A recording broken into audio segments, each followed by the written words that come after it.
Programa O D da Questão, um oferecimento Unikitchen, M2 Marmoraria, Ana Abelha, Piso Prime.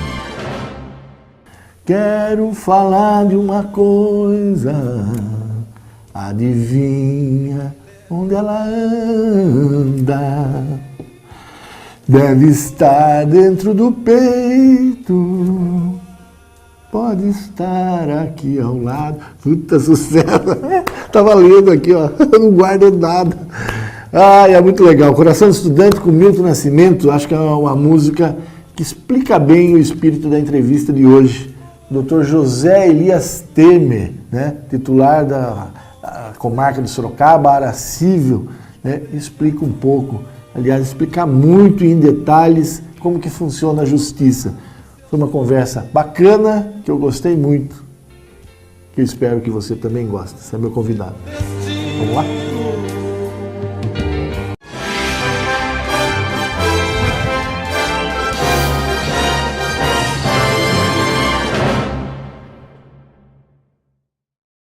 Bom, Dr. José Elias Temer, uma alegria recebê-lo. Obrigado pela presença no D da Questão.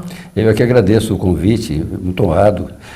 Mas o senhor não aparece muito para dar entrevista, né? É, faz tempo já que... O juiz é alguém que tem que ser discreto? Veja, esse conceito mudou muito, não é? Antigamente ele era um recluso quase que absoluto, não tinha muito contato com a sociedade. Hoje, com a globalização, o sistema é outro, o juiz vive o seu tempo, ele participa da sociedade com mais intensidade do que fazia antes. Tanto que um dos fundamentos do 5º Constitucional, que é formado nos tribunais por promotores e advogados, o fundamento era este, que o juiz não tinha muito contato com a sociedade e que os tribunais precisavam ser arejados com pessoas provenientes do Ministério Público e da advocacia para dar esta mescla, para não perder contato com os valores sociais. Hoje acho que a realidade é bem outra. Aquela figura do que ele é surdo, cego e mudo, a justiça é cega, isso existe ou não? É uma realidade?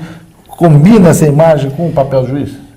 Veja, o juiz ele precisa enxergar a realidade social. Ele é um agente político e ele precisa conhecer a realidade social a que ele está servindo. Então, não me parece que esta imagem de olhos fechados seja... aliás, esta alegoria, é bom que se explique, eram duas deusas da justiça. Havia uma deusa grega, e os gregos eles valorizavam a contemplação. Então, a deusa grega da justiça, que é Diké, filha de Temis, ela tem os olhos desvendados, está em pé com a espada na mão. E a Justiça, que é a deusa romana, e os romanos privilegiavam a oralidade, então ela está sentada, né, com os olhos vendados e com a balança com o cinzel nas mãos. Então, hoje fazem estátuas mesclando as duas. A espada, quer dizer, o grego e o romano. Aquela que está em pé com a espada na mão não pode estar com os olhos vendados, né? Ela precisa estar com os olhos desvendados. Então, veja, essa questão que você trouxe vem lá dos primórdios, né? Essa alegoria da justiça. O juiz ele se sente pressionado tudo que está exposto na mídia, seja o jornal, o rádio, a televisão, que são os tradicionais, e principalmente agora o Facebook, as redes sociais, o WhatsApp que está ali no telefone. Existe isso? Ele precisa ter equilíbrio suficiente para não se sentir pressionado pela opinião pública diversa, por desagradar as pessoas com as suas decisões.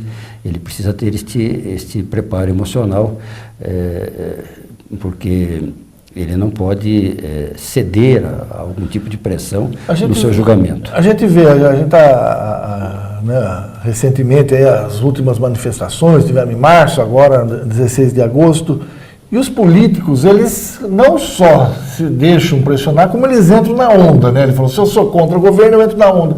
Como é que o juiz não se deixa entrar na onda? Veja, é evidente que o juiz tem as suas preferências, opiniões particulares. O que ele não pode é se deixar influenciar no julgamento.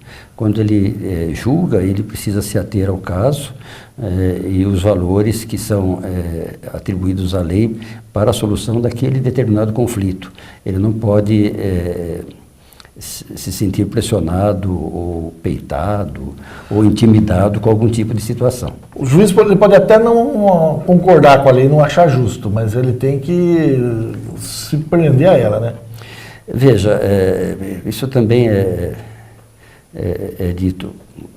Há situações em que a lei pode levar a uma situação de injustiça. E se a lei levar a uma situação de injustiça, o juiz deve ficar com a justiça. Isso acontece? Julga contra a lege. É corriqueiro isso? Não é corriqueiro, mas é possível julgar contra a lege para não desembocar numa situação de injustiça. Sabe que eu, até como jornalista, você foi jornalista também, a gente vai falar um pouco disso, é muito... Fica angustiado, porque você, aquilo lá está contra a lei, aquilo lá está contra a lei, e mesmo assim há alguma coisa evidente. Eu falo isso mais numa questão dos políticos, por exemplo. Você sempre tem um recurso, por que sempre tem um jeitinho? É que sempre tem um jeitinho, né? É ampla defesa. A pessoa precisa exaurir todas as possibilidades de defesa até para evitar a prática de uma injustiça. Então, o assegurar a ampla defesa, o assegurar o devido processo legal, o contraditório, nada mais é do que respeitar o Estado democrático de direito. Todos nós estamos submetidos à lei, mas aqueles que vão sofrer a sanção da lei têm o direito de defesa. Explica um pouco para a gente, né? Vocês estão reparando que eu não estou entrando em casos, né? Eu acho que isso até fere o Código de Ética entrar em caso, é isso? A Lei Orgânica da Magistratura proíbe o magistrado de falar sobre caso concreto. Tá. Por isso que a ideia a gente está conversando aqui em tese. Mas explica para a gente como que funciona hoje. Hoje o senhor é juiz aqui em Sorocaba, é juiz de primeira instância, é isso? Isso. Aí a gente tem segunda, terceira e vai até o Supremo. Qual que é hoje o caminho? Isso. As justiças, elas são, no meu caso, a justiça estadual. As pessoas moram na cidade, né? Aí você tem a comarca ali onde essa cidade faz parte. Ali é julgado o primeiro caso, a porta de entrada. Porta de entrada. Depois, num segundo recurso, o recurso de apelação vai para o Tribunal de Justiça daquele estado. A apelação sempre existe quando o juiz é contra alguém e não, o juiz profere uma sentença. E aí, seja qual for uma das partes não concorda com a sentença, pede a opinião do segundo, é isso? Isso, recorre. Para o segundo grau, para o Tribunal de Justiça. O juiz lá da primeira decidiu assim, mas eu não concordo. O que o senhor acha? Mais ou menos aí é revisto por uma Câmara julgadora composta de 3 desembargadores. E, bem... Aí ele mantém ou... Em regra, termina no Estado, o julgamento, no Estado membro da Federação. Então, em regra. Agora, existem 2 recursos, não é? Que são para o Superior Tribunal de Justiça e para o Supremo Tribunal Federal, o recurso especial e extraordinário. Isso no STJ, por negativa de vigência de lei federal, quer dizer, o STJ ele tem a função constitucional de uniformizar a interpretação de lei federal. Então, é possível sair do Estado membro por este fundamento, ou quando vai contra a letra da Constituição, e aí vai para o Supremo Tribunal Federal. São as 2 hipóteses de o processo sair do Estado membro. E existe na sociedade um ser mais especial que os outros, que são os políticos, é isso? Eles ganham um foro privilegiado? A questão do foro privilegiado também para assegurar o exercício da atividade.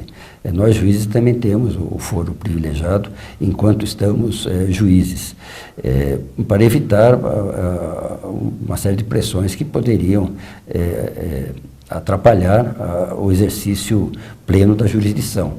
Então, a questão do foro privilegiado não é um privilégio, mas sim uma maneira de assegurar um julgamento justo para aquela pessoa.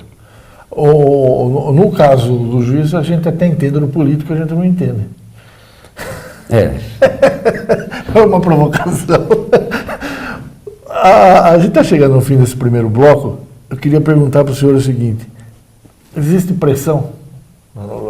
Alguém vem lá, manda um bilhete? Existem histórias, eu não digo nem que tenha ocorrido com o senhor, mas que o senhor já tenha ouvido. Ser juiz não é um cidadão comum, né? É muito raro, né, esse tipo de pedido, de solicitação. Normalmente vem de pessoas muito simples, que não têm muita ideia, não tem muita ideia do que está fazendo. Está tão acostumado uma vida assim, né? A pedir, mas evidentemente nós desenvolvemos aí uma série de condutas para coibir, para evitar esse tipo de aproximação. E a pessoa percebe logo e nunca tive problema com isso. Mas uma coisa que a gente costuma ver em filmes, esses filmes de suspense, o filme que vai lá, uma coisa explícita mesmo, entendeu? Por exemplo, quando a gente assiste um filme de julgamento da máfia nos Estados Unidos, que é uma outra legislação, é muito claro isso, né? Vai lá um mafioso e manda um recado: doutor Temer, sei o que, ele lá não sair da cadeia, seu filho, seu primo, seu não sei o quê. Os juízes, assim, acho que mais ameaçados são os da execução criminal, são aqueles que tratam com os criminosos que estão encarcerados. Tem notícia disso em Sorocaba? Não nesse nível, né? Não nesse... Tão explícito, não como nos filmes. Mas eu acho que o juiz que precisa de mais proteção é esse que trata dos criminosos encarcerados, né? O juiz da execução criminal. Agora, no estado de São Paulo, foram criados os departamentos de execução criminal nas regionais, nas 10 regionais. Para tirar da figura do juiz. E são 3 juízes que formam que compõem esse departamento. Aqui em Sorocaba nós temos já o DECRIM instalado. Isso dá uma proteção maior. Não só, acho que despersonaliza um pouquinho, como também dá uma dinâmica melhor para a atividade. Tá certo. Bom, a gente vai para um rápido intervalo, conversa de hoje com o juiz José Elias Temer, né? Importante juiz aqui de Sorocaba, dando uma aula para a gente de como funciona a justiça. A gente vai para um rápido intervalo, volta já. Especializada em revestimentos de alto padrão, a Piso Prime oferece os mais variados produtos nacionais e internacionais, além de serviços diferenciados. Através de um atendimento personalizado, o cliente encontrará as melhores opções e as últimas tendências e novidades para os mais diversos projetos. Cerâmicas e porcelanatos nacionais importados, pastilhas em vidro, cerâmica e aço inox, mosaicos em mármore, coco, madeira, pedras naturais e vidro, ladrilho hidráulico, pisos e revestimentos cimentícios e atérmicos para piscinas, cubas especiais, cerâmica natural e decorada, revestimentos exclusivos. O seu ambiente precisa ser como você, único. Você quer um ambiente com o seu jeito, com o seu estilo. E isso você encontra na Eleg Ambiente, a mais nova loja de móveis e decoração da cidade. As melhores marcas, designs diferenciados e produtos exclusivos como você. Venha conhecer Eleg Ambientes. Rua João Wagner Wey, 880, Jardim América, 3032-0347. M2 Marmoraria, 10 anos de compromisso com a beleza e a sofisticação. Rua Mário Tami 52, no Jardim Além Ponte, próximo ao Extra Santa Rosália. Fone 3237-3030. Visite o nosso site m2marmoraria.com.br. Estamos de volta com o Dedo da Questão, hoje entrevistando o juiz José Elias Temer. Doutor Temer, o senhor é um TH e o vice-presidente é um TE. Vocês são meio parentes ou não? Nós somos 5 irmãos, 2 não tem o H e 3 tem o H. Ah, eu sei como é isso. Eu sou Benete e eu sou com E, tem um que é com I. Mas é da mesma família, sim. Da mesma família? É da mesma família. E ele é de Tietê? O senhor é de Tietê ou não? O meu pai era de Tietê. Eu nasci na vizinha cidade de Conchas, porque em Conchas tinha hospital. E eu fui nascer lá, fui o primeiro a nascer no hospital. Você não nasceu em casa. Nasci em casa. Você sabe que eu fui, acho que minha irmã, mas somos 5 filhos, eu também fui o único. Ou talvez minha irmã tenha nascido em casa, mas os 3 mais velhos, com certeza, nasceram em casa e eu nasci no hospital. Está falando do vice-presidente, e aí quero falar um pouco do Sérgio Moro, né? O Sérgio Moro, ele é juiz de primeira instância, como é que é? Ele é juiz federal. Federal? Existe uma justiça federal que trata de questões federais. Ele é um juiz federal. Mas a lógica é a mesma da justiça estadual ou não? Veja... A não ser que é claro que é para o crime federal. A Justiça Federal trata das questões específicas discriminadas na Constituição Federal como questões federais. Colarinho branco. A competência estadual, ela é residual. Aquilo que não é federal é estadual. Então a competência do juiz estadual vai de pequenas causas lá do juizado especial, passando por família, pelo cível, por todos os outros crimes que não são os federais. Agora, quando a questão da corrupção, por exemplo, que é o que está em voga, é um crime federal. O que está em voga é um crime federal. O Sérgio Moro virou um popstar, né? Onde ele vai, as pessoas aplaudem, querem tirar fotografia. Isso não descaracteriza aquela nossa conversa inicial do distanciamento? É difícil a questão do distanciamento no mundo globalizado como o nosso, né? Um mundo de internet, de rede social. Não é possível mais viver em isolamento.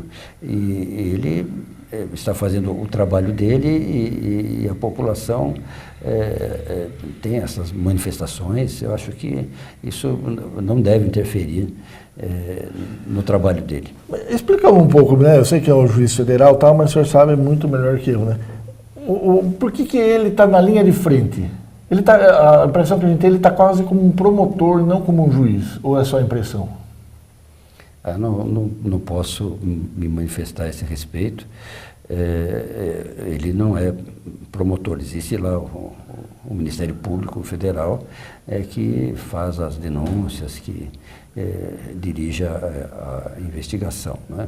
Faz a investigação sob supervisão do juiz. Isso que eu ia falar, quer dizer, fazendo um paralelo com o jornalismo, né? A gente tem um repórter, né? Ele é quase um promotor, ele vai lá, levanta as questões, ouve todos os lados, ele também tenta manter aquela imparcialidade, mas acaba lá fazendo algum tipo de afirmação, que o jornalismo é um tipo de afirmação. Você tem que ter um verbo e você tem lá um título e aí é aquilo que diz. O juiz é aquele que eu digo que é o editor, é aquele que fala, isso a gente publica, isso a gente não publica. Olha, para publicar isso tem que ouvir mais as outras. É alguém mais... Ele preside. Isso, é mais ponderado. Né? Ele preside o processo. Ele interfere menos. O juiz ele só entra em ação depois que o Ministério Público entrou? O Ministério Público é que provoca a jurisdição criminal, né? Ele é o dono da lide. Para usar um latinório, é o dominus litis. Ele é o homem que dirige, ele que oferece a denúncia, ele que promove. Se ele não oferece denúncia, não tem como o juiz agir, né? Não. O juiz é chamada inércia da jurisdição. Em algumas poucas atividades que o juiz pode agir de ofício. Essas poucas coisas, elas são mais relacionadas à área civil ou criminal, ou tanto faz? Tanto faz, mas isso já com o processo desencadeado, não é? Se não tiver processo, é difícil o juiz. Não, que ele pode, eventualmente, se ele presenciar a prática de um crime, ou socorrer um crime no processo em que ele está presidindo, ele manda extrair peças e envia ao Ministério Público.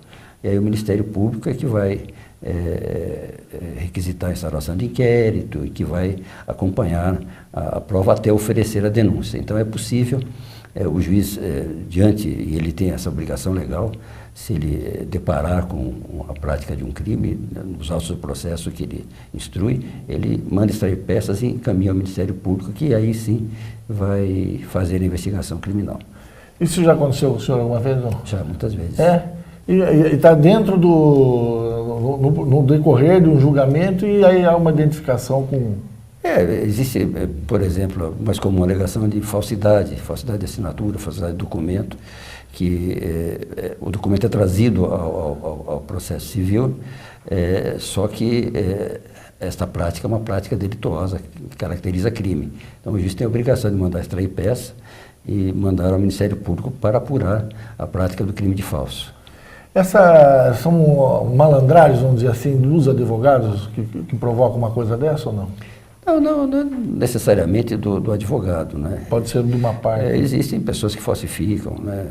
Não avisa isso o representante dele. Hoje tem muito crime por meio informatizado, não é? Muita falsidade em nome de pessoa fictícia, tem muita fraude, não é? Isso que eu ia falar, a justiça é lenta ou ela está no seu ritmo? Veja, um tempo de maturação é importante. O julgamento assodado também não é o melhor julgamento. É preciso ter um tempo de maturação daquela questão que está sob julgamento. O que nós temos é uma deficiência de estrutura. Nós temos poucos juízes para muitos processos e temos que fazer um investimento muito forte para conseguir manter o prazo razoável do processo, que é o que preconiza a Constituição. E não é fácil. Com o processo digital, esta dificuldade se intensificou, porque ele é muito rápido, ele volta muito rapidamente para o juiz. Até existem alguns professores que dão este exemplo. Se o juiz for um notívago, se ele resolver despachar de madrugada, e o advogado também, eles ficam trocando, ele despacha de um lado e o advogado peticiona do outro, várias vezes, porque não existe mais prateleiras, não existe mais mesa para o processo ficar parado. Essa colocação do senhor me remete ao seguinte: aumentaram muitos crimes, por isso que a justiça está cheia, ou né,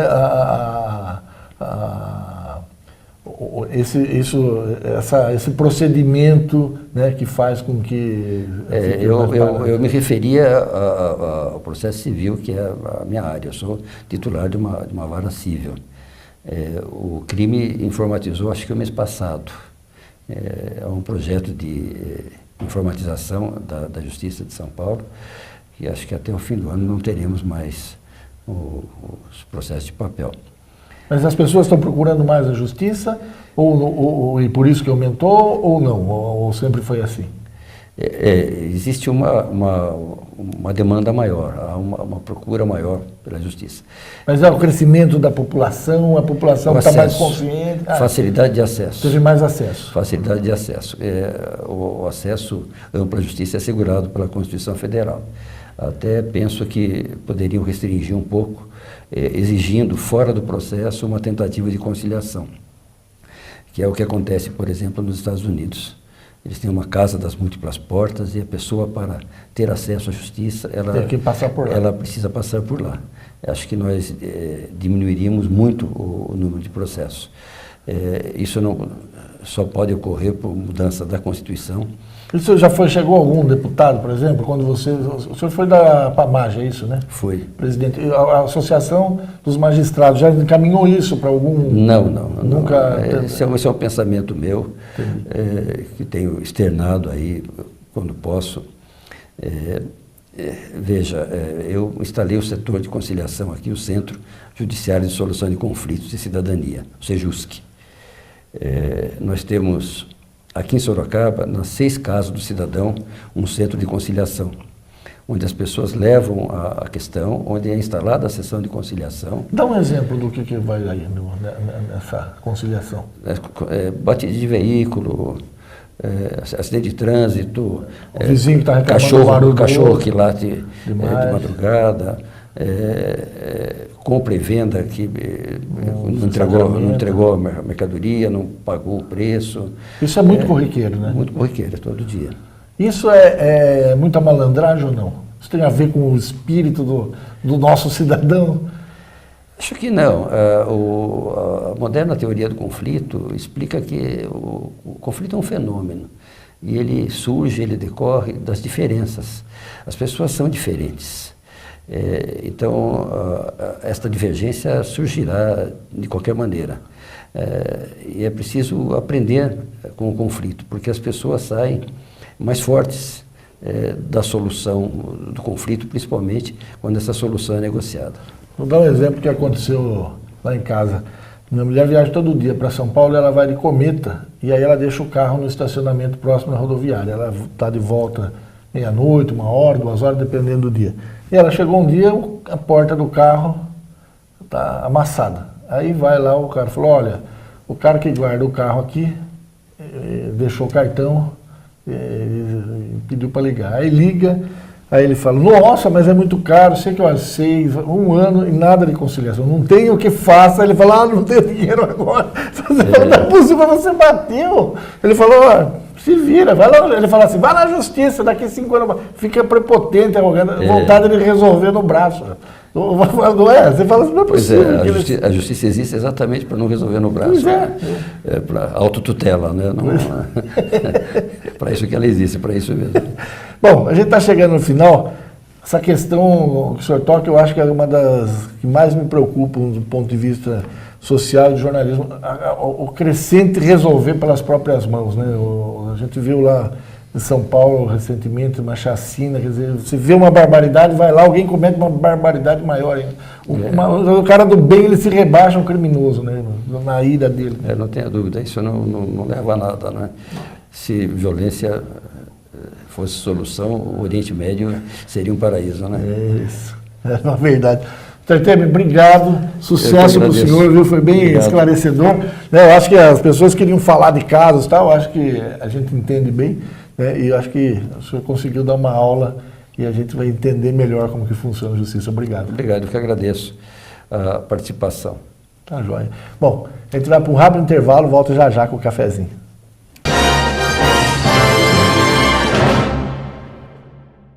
Desde 1989, a maior e melhor loja de filtros do interior paulista atende Sorocaba e toda a região, com 2 lojas conveniadas com estacionamento próximo. Desde filtros tradicionais de barro aos modernos purificadores com água refrigerada. Filtros de entrada da residência para ter água filtrada nos chuveiros, lavadoras e em todas as torneiras. Bebedouros para academias, comércios e indústria. Nós cuidamos da sua saúde. Ana Abelha. São 14 anos participando das histórias mais lindas, de sonhos realizados, dos melhores momentos da vida de tantas pessoas. Temos na lembrança cada cliente que, nesse tempo, nos ajudou carinhosamente a escrever a nossa história também. Ana Abelha, uma doce escolha. Avenida Mário Campolim 570, no Campolim, em Sorocaba. Telefone 3212-4545. Visite nossa loja.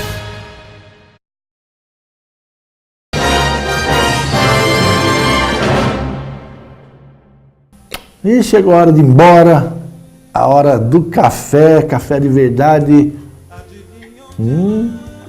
Quentinho, sem açúcar, gostosão. Esse café de hoje com José Antônio Bolina, Luiz Reze, Arthur Fonseca Filho, olha, com todos vocês, com toda a alegria do mundo, né, entendendo um pouco mais como se faz a justiça. Entrevista bem bacana com José Elias Temer. Tchau, até a próxima.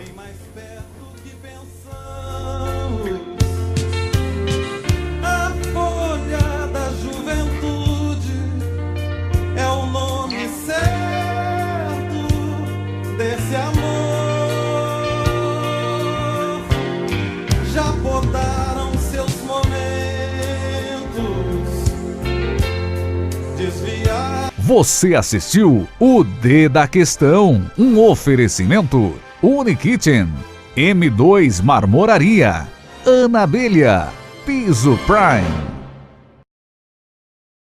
Conversa bacana, que eu gostei muito, que eu espero que você também goste. Você é meu convidado. Vamos lá?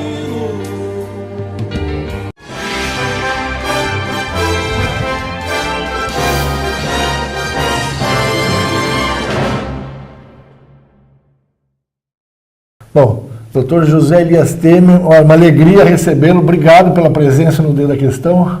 Eu é que agradeço o convite, muito honrado. Mas o senhor não aparece muito para dar entrevista, né? Faz tempo já que... O juiz é alguém que tem que ser discreto? Veja, esse conceito mudou muito, não é?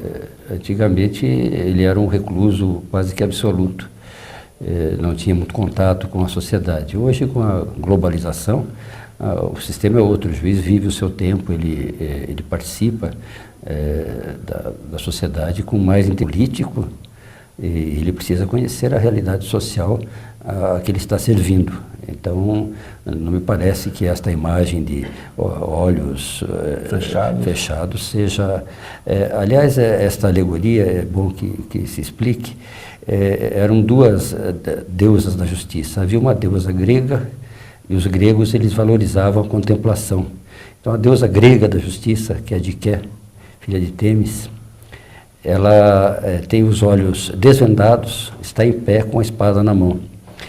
E a Justiça, que é a deusa romana, e os romanos privilegiavam a oralidade, então ela está sentada, né, com os olhos vendados e com a balança com o cinzel nas mãos.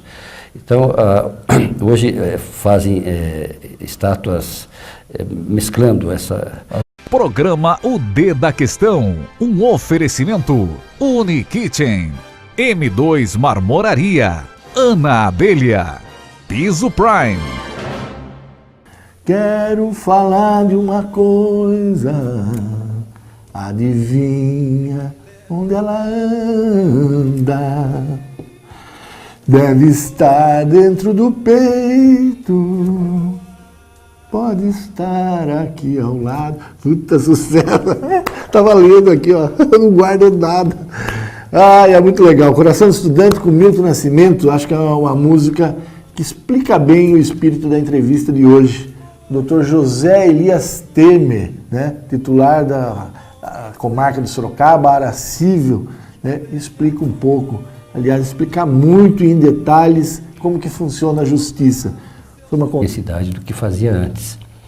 Tanto que um dos fundamentos do 5º Constitucional, que é formado nos tribunais por promotores e advogados, o fundamento era este, que o juiz não tinha muito contato com a sociedade e que os tribunais precisavam ser arejados com pessoas provenientes do Ministério Público e da advocacia para dar esta mescla, para não perder contato com os valores sociais.